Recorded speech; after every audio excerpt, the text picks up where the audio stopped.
RTGS भनेको के हो त? पहिलो कुरा बुझ्नु होला, आरटीजीएस भनेको रियल टाइम ग्रस सेटलमेन्ट हो।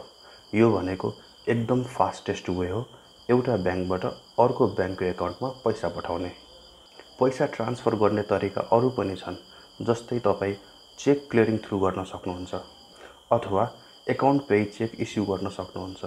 But it takes time.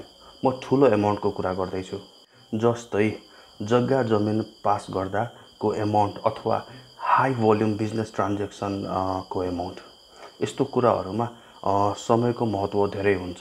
कोही पनि यो चाहन्न कि फाइनल सेटलमेन्ट धेरै ढिलो होस् अथवा जो पनि यही चाहन्छ कि फाइनल सेटलमेन्ट जुन अलिक छिटोभन्दा छिटो होस्। हो, यसको लागि हामीलाई काम लाग्छ आरटीजीएस। आरटीजीएस कसरी गर्न सकिन्छ त? पहिलो कुरा, एकाउन्टमा पर्याप्त रकम हुनु पर्यो। अनि त्यस पछाडि आरटीजीएसको लागि अथवा फास्ट एकाउन्ट ट्रान्सफर गर्नको लागि हामीले ब्याङ्कमा गएर आरटीजीएसको फर्म फिलअप गर्नुपर्छ। फर्म एकदम सजिलो हुन्छ, गाह्रो केही छैन।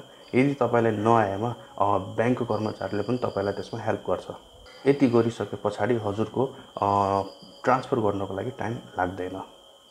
यो बेसिक कुराहरू मैले हजुरलाई भने। यसमा केही थप बुझ्नुपर्ने छ भने कमेन्टमा लेख्नु होला, म हजुरलाई रेस्पोन्स गर्नेछु।